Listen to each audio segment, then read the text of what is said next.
अयोध्या में भी तिरंगा यात्रा निकाली गई। पाकिस्तान पर भारत के ऑपरेशन सिंदूर की शानदार सफलता के बाद देश के सभी जगहों पर तिरंगा यात्रा निकाली गई। रामनगरी अयोध्या में भी भाजपाइयों ने तिरंगा यात्रा निकाली। तिरंगा यात्रा में लगे भारत मां के जयकारे। तिरंगा यात्रा गांधी पार्क से सिविल लाइन रकाबगंज होते हुए चौक पहुंची। तिरंगा यात्रा में भाजपा के पूर्व सांसद लल्लू सिंह, अयोध्या विधायक वेद प्रकाश गुप्ता, समाजवादी पार्टी के बागी विधायक अभय सिंह के साथ भाजपा महिला मोर्चा की मातृशक्तियां भी हुई शामिल। तिरंगा यात्रा को लेकर पूर्व विधायक रामू प्रियदर्शी ने भी जानकारी दी।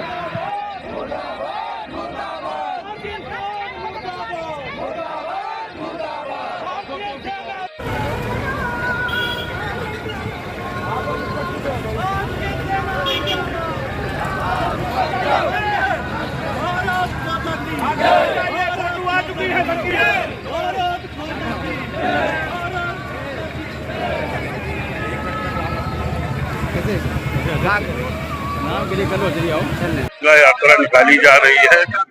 जिस प्रकार से हमारे देश के सैनिकों ने माननीय मोदी जी के नेतृत्व में आतंकवादियों के अड्डों को नष्ट करने का काम किया है, क्योंकि हमारे देश की यह सोच है कि जिन लोगों ने अपराध किया उन्हीं अपराधियों को समाप्त किया जाए, आतंकवादियों को समाप्त किया जाए, किसी भी निरपराध नागरिक की हत्या न हो।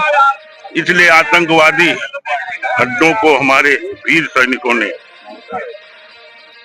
समाप्त करने का काम किया है और जो साहस का परिचय दिया इस देश ने, यहाँ के सैनिकों ने, आज पूरा देश तिरंगा निकालकर उन शहीदों, उन अपने देश के सैनिकों को, वीर सैनिकों को नमन करने का था। जो सबूत गैंग थे उनके बारे में क्या कहेंगे आप?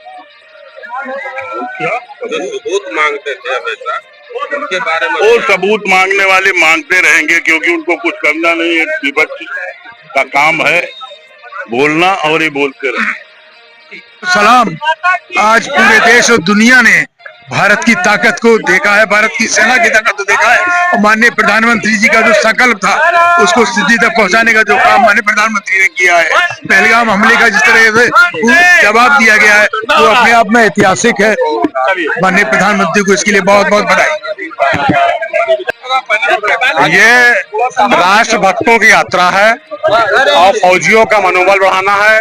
पाकिस्तान के खिलाफ ये प्रदर्शन है, आतंकवादियों के खिलाफ प्रदर्शन है। पूरा देश पाकिस्तान और आतंकवादियों के खिलाफ है।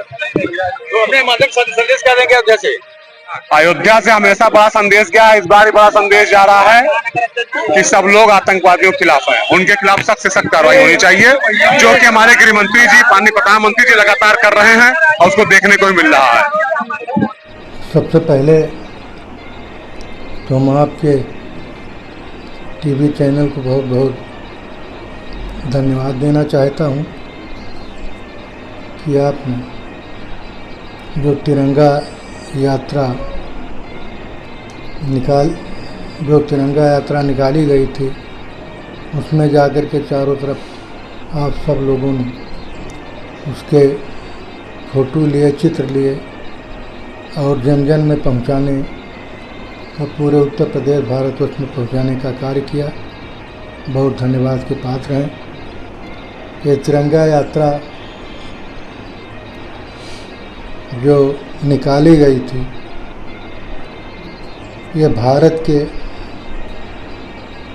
जो रक्षा विभाग है, जो भारत के सैनिक हैं, उनके शौर्यता का ये प्रतीक है और उन्होंने जो रक्षात्मक शौर्यता का काम किया वो बहुत ही प्रशंसनीय है और चाहिए भी। अगर कोई भी व्यक्ति देश के लिए काम करता है तो उसके लिए कुछ न कुछ आभार व्यक्त करना चाहिए और उनके मनोबल को ऊंचा उठाना चाहिए। इस तरीके से अगर मनोबल को ऊंचा उठाया नहीं जाएगा तो कभी न कभी वो जो कार्य कर रहे हैं देश के लिए या परिवार के लिए या समाज के लिए, वह अपने को बहुत ही निम्न स्तर का महसूस करने लगेंगे तो प्रयास होना चाहिए। जो आतंकी हमले जब से हमारी सरकार आई 20 से 14 से कई आतंकी हमले हुए और इसमें हमारे प्रधानमंत्री जी ने और सैनिकों ने जरूर आतंकी हमले का प्रतिकार किया, उसका बदला लिया। जैसे 2014 में कठुआ ट्रक अपहरण हुआ था, 2014 में बराडा गोल्ड माइनर विस्फोट हुआ था, 2014 में अरनिया आत्मघाती हमला हुआ था, 2014 में उरी आल घाटी हमला हुआ था। कठुआ में पुलिस के ऊपर किस तरीके से आत्मघाती 2015 में किए थे और सापिया जिला उग्रवादी हमला हुआ था 2015 में पठानकोट एयरबेस हमला हुआ था और 2016 में बारामूला सैन्य काफिला पर हमला हुआ और उरी हमला हुआ। इस तरीके से तमाम हमले हुए और आज 22 तारीख को जो पहलगाम हमला हुआ उसमें किस तरीके से हमारे प्रधानमंत्री जी ने, हमारे रक्षा मंत्री जी ने और हमारे सैनिकों ने किस तरीके से शौर्यता का प्रतीक कार्य किया और अपने यहाँ की जो यंत्र बनाए गए थे, शस्त्र बनाए गए थे, किस तरीके से उन्होंने प्रयोग किया और वो सभी सफल रहे। हम बहुत बहुत धन्यवाद देना चाहता हूँ कि अपने प्रधानमंत्री जी को, अपने रक्षा मंत्री जी को और यहाँ के बड़े बड़े जो सैनिक हुए हैं, जो बड़े बड़े पदाधिकारी हुए हैं, हम उनको बहुत बहुत धन्यवाद